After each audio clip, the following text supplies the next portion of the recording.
आज class 10th chapter 2 अम्ल क्षारक एवं लवण के बारे में पढ़ेंगे।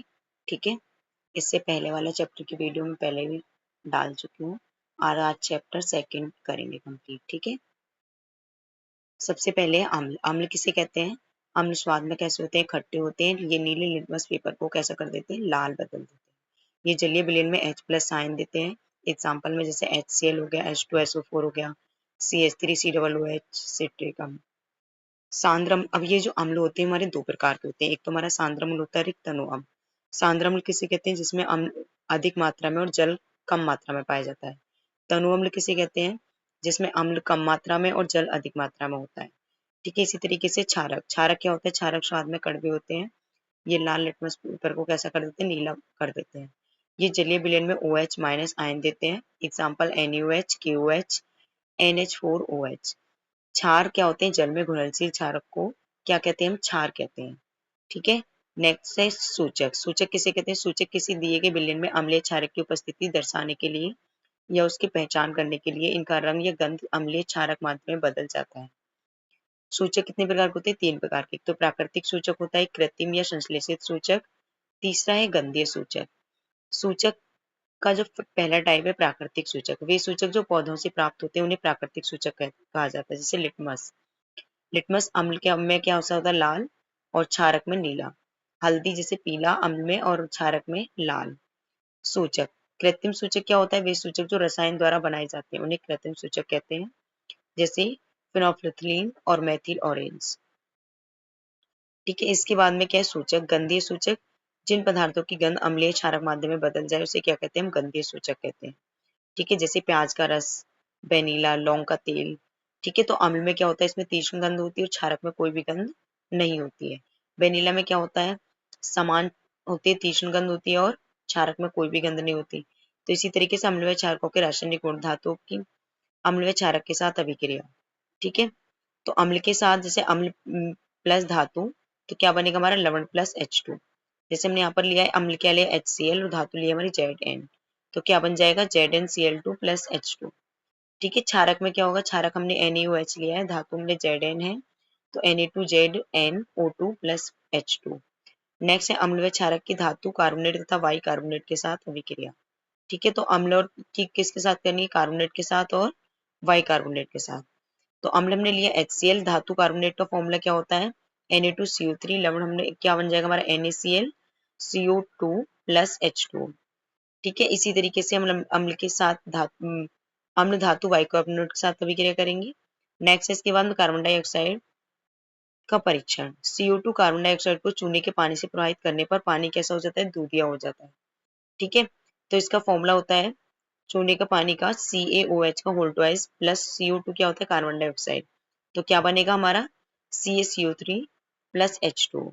अधिक मात्रा में कार्बन डाइऑक्साइड प्रवाहित करने पर क्या बन जाएगा हमारा? CaCO3 plus H2O plus CO2, फिर क्या बन जाएगा? CaHCO3 का होल ट्वाइस।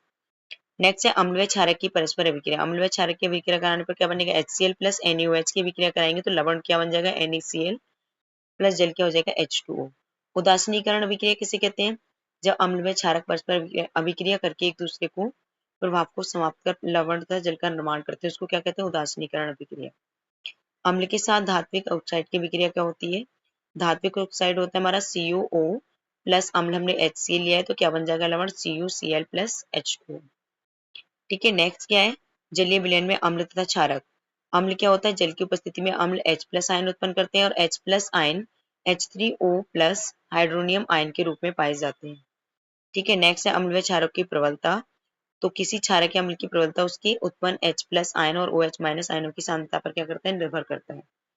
नेक्स्ट है इसके बाद में पीएच स्केल। पीएच स्केल क्या होता है? जिससे हम पता करते हैं कि अम्ल क्या है हमारा, लवण क्या है, या अम्ल क्या बोलते हैं? उदासीन, ये क्षारीय है। तो 0 से 7 अगर मतलब पीएच मान क्या होता है? अगर 7 से क्या होगा? कम होगा तो उसको क्या बोलेंगे? अम्लीय। अगर 7 होगा तो उसको उदासीन बोलेंगे।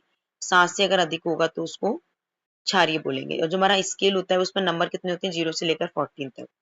ठीक है, दैनिक जीवन में पीएच का क्या महत्व है? हमारा जो शरीर है 7 से 7.8 पीएच के बीच कार्य करता है। हमारा जो बॉडी है वो कितने पीएच मान पर कार्य करता है? 7 से 7.8 तक। वर्षा के जल का जो पीएच मान होता है वो कितना होता है? 5.6 से कम। अम्लीय तो क्या कहलाता है, अम्लीय वर्षा। मुंह का जो पीएच मान होता है वो क्या होता है, 5.5 से कम होने पर दांतों का क्षय होने लगता है। दांत क्या होने लगते हैं, दांतों का क्षरण होने लगता है। मधुमक्खी का जो डंक होता है उसमें कौन सा अम्ल पाया जाता है, मेथनोइक अम्ल, जिसके कारण जनरल में दर्द होता है। अच्छी उपज के लिए पौधों को एक विशिष्ट पीएच की आवश्यकता होती है। नेक्स्ट है लवण। लवण के हम पहले ही पढ़ चुके हैं। अम्ल प्लस क्षारक मिलकर क्या बनाते हैं, हमारा लवण का निर्माण करते हैं। लवण से रसायनों का निर्माण, सोडियम हाइड्रोक्साइड, ब्रंजक चूर्ण, बेकिंग सोडा, धोने का सोडा, प्लास्टर ऑफ पेरिस। और ये इंपॉर्टेंट टॉपिक है, इसमें ब्रंजक चूर्ण और plaster of Paris her exam में पूछा जाता है। ठीक है, सोडियम हाइड्रोक्साइड का फॉर्मूला क्या होता है, NaOH। इसकी निर्माण विधि क्या है, सोडियम क्लोराइड के जलीय विलयन से विद्युत प्रवाहित करने पर यह वियोजित होकर सोडियम हाइड्रोक्साइड उत्पन्न करता है। ठीक है, सोडियम क्लोराइड का फॉर्मूला होता है NaCl प्लस 2H2O। तो क्या बनेगा हमारा, NaOH plus Cl2 plus H2। ठीक है, एनोड पर क्या होता है, Cl2 गैस, कैथोड पर H2 गैस। कैथोड के पास NaOH का विलयन बनता है। उपयोग किस किस में किया जाता है, इसका ईंधन में, जल की स्वच्छता के लिए, पीवीसी के लिए, और ग्रीस हटाने के लिए, साबुन में कागज बनाने के लिए भी किया जाता है। ब्रंजक चूर्ण क्या इंपॉर्टेंट टॉपिक है, ब्रंजक चूर्ण। इसका फॉर्मूला होता है CaOCl2। निर्माण विधि क्या है इसकी, शुष्क भुजे हुए चूने। इसका फॉर्मूला होता है CaOH का होल्ड ट्वाइस पर क्लोरीन की क्रिया से ब्रंजक चूर्ण का क्या होता है, निर्माण होता है। ठीक है, ब्रंजक चूर्ण का फॉर्मूला होता है CaOCl2। उपयोग किस किस में किया जाता है, वस्त्र उपयोग उद्योग में किया जाता है इसका, कागज की फैक्ट्री में किया जाता है, पीने के पानी को रोगाणुओं से नाशक के रूप में भी किया जाता है। बेकिंग सोडा का फॉर्मूला क्या होता है, NaCO3। यह एक क्या होता है, दुर्बल असंचारक है। ठीक है, खाना पकाते समय गर्म करने पर क्या बनता है हमारा, Na2CO3 प्लस H2 और CO2। इसका उपयोग किस में किया जाता है, बेकिंग पाउडर बनाने में। यह एंटीसेडिक का संघटक है, अग्निशामक में प्रयोग किया जाता है। धोने का सोडा, इसका फॉर्मूला होता है Na2CO3 इंटू 10H2O।